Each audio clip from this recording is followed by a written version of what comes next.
Christmas, written by Clement C. Moore, illustrated by Miss Kingsbury's class.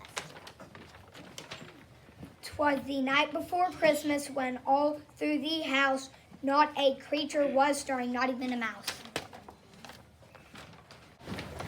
The stockings were hung by the chimney with care, in hopes that St. Nick would soon be there.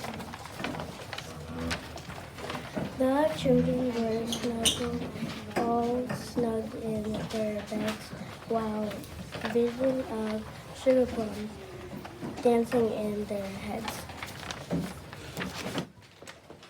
And Mama in her kerchief and I in my cap had just saved our brains for a long winter's nap.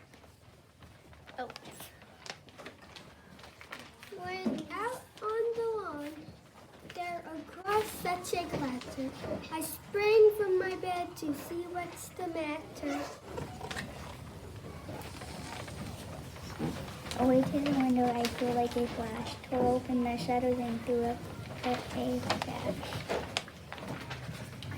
Gave the luster of midday to all ranks below. When what to my wondering eye should appear but a miniature sleigh and a tiny reindeer. With their little old driver so lively and quick, I knew in a moment it must be St. Nick. More rapid than eagles, his horses they came, and he whistled and shouted, and they called them by name. Now Dasher, now Dancer, now Prancer and Vixen, all common and keeping Donner and Blitzen. To the top of the horse, to the top of the wheel. Now dash away, dash away, dash away. As dry leaves that before the wild hurricane fly when they meet with an obstacle mount for the sky. El host el cruces y flip with a tree of toys in St. Nicholas. And then in the twinkling, I heard on the roof the prancing and pawing of each little hoof. As I drew in my head and was turning around down the chimney, came with a bound. Whoa! He was dressed in all fur from his head to his foot, and his clothes were all tarnished with ashes and soot. A bundle of toys flung on his back. He looked like a parrot with just open his pack. His eyes, how they twinkled, his dimpling, how merry, his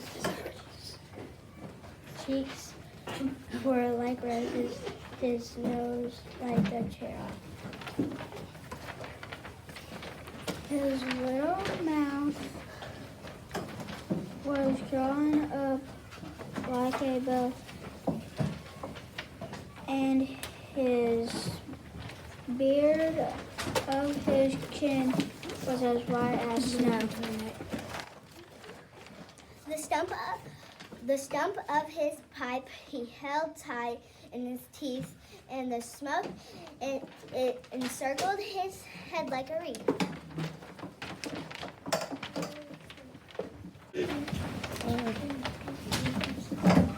He had a belly that should be over. He was clumsy and plumby, a right jolly old elf, and I laughed when I saw him, in spite of my elf. A wink of his eye and a twist of his head soon had get me to know I had nothing to dread. He spoke not a word, but went straight to work, and he filled all the stockings and turned the jerk. And laying his finger aside of his nose, and giving a nod, up the chimney he rose. He sprang to his sleigh. To his team gave a whistle, and away they all flew like the down of a thistle. But I heard him exclaim as he drove out of sight, "Happy Christmas to me."